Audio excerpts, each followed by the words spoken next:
Assalamu alaikum viewers, I hope you're all fine. I'm Ilfnan Khan and today we will discuss about the signal transductions in the cytokines. So let's start. Bismillahirrahmanirrahim.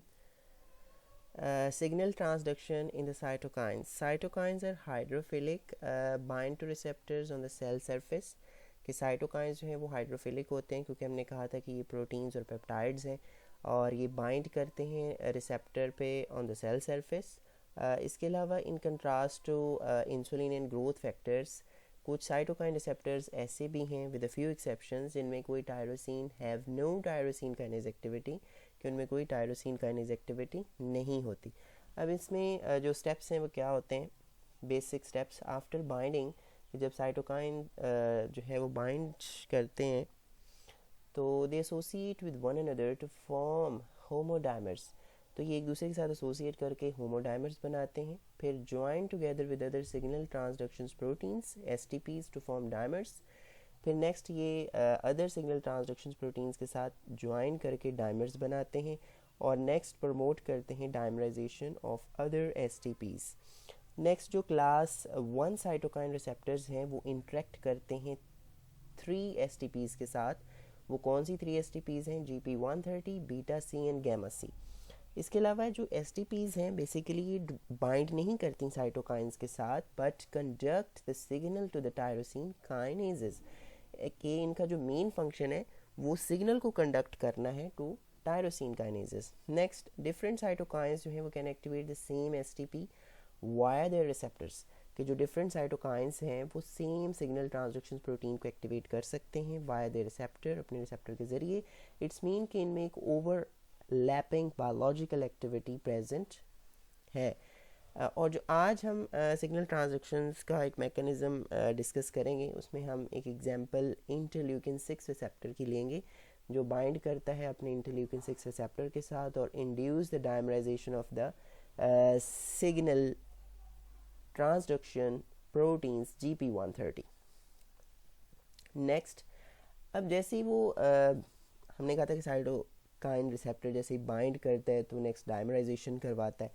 तो अब वो dimerisation यहाँ पे क्योंकि हम एक example discuss कर रहे हैं इंटरल्यूकिन 6 की और उसमें जो सिग्नल ट्रांसडक्शन प्रोटीन है वो GP130 है।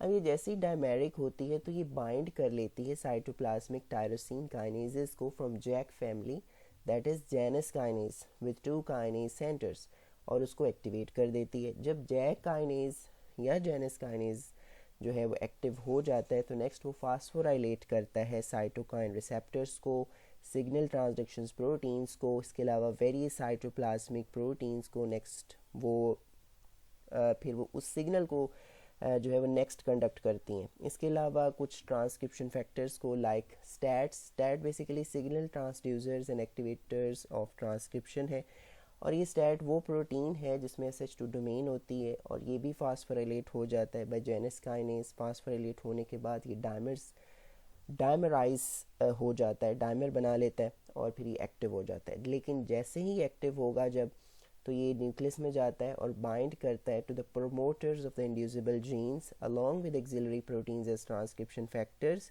और इस तरीके से फिर ये रेगुलेट करता है उनकी ट्रांसक्रिप्शन को। Next, the activity of the cytokine receptors is terminated by protein phosphatases which cleave the phosphotyrosine residue। के जो साइटोकाइन रिसेप्टर की एक्टिविटी है वो टर्मिनेट होती है प्रोटीन फॉस्फेटेजेस से जो कि क्लीव कर देते हैं फॉस्फोटायरोसिन रेजिड्यू को। इसके अलावा सिवरल साइटोकाइन रिसेप्टर्स हैं जो कि लूज़ करते हैं ligand binding extra cellular domain को बाय प्रोटियोलाइसिस। जब वो प्रोटियोलाइसिस के ज़रिए अब अपनी एक्स्ट्रा सेलुलर डोमेन को लूज़ कर देते हैं तो ये एक्स्ट्रा सेलुलर डोमेन जो है वो ब्लड में अपीयर होती है और ये कम्पीट करती है साइटोकाइंस के साथ, reduces the effective cytokine concentration. Next, this is overall mechanism of signal transduction in cytokines. First one, interleukin 6 जो है bind to its interleukin 6 receptors. Next dimerisation होगी GP130 की और जेनस काइनेज जो है इसके साथ बाइंड करेगा, और नेक्स्ट फिर यहाँ पे फास्फोराइलेशन होगी स्टैट की। तो इसका एक जो है वो अलग मैकेनिज्म है। जैसे ही GP130 डायमराइज होती है तो ये जेनस काइनेज को बाइंड करती है, बाइंड करने के साथ ही जेनस काइनेज फास्फोराइलेट करता है टायरोसिन रेजिड्यू को ATP को यूज़ करते हुए। नेक्स्ट देन एक और एटीपी मालिक्यूल को यूज़ करते हुए अगेन फॉस्फोरिलेशन करता है जेनस काइनेज और स्टैट नेक्स्ट आके इसके साथ बाइंड करके डायमराइजेशन में कन्वर्ट होके अपने आप को एक्टिव कर लेता है। अब ये जो इसकी यहाँ पे हमने कहा जेनस काइनेज नेक्स्ट ये फॉस्फोरिलेशन करता है और स्टैट डायमर फॉर्म में कन्वर्ट होता है। तो इसकी डायमराइजेशन कैसे होती है, क्योंकि हमने कहा था कि जो स्टैट है इसमें एक SH2 डोमेन है जो कि बाइंड करती है फास्फोटायरोसिन रेजिड्यू को।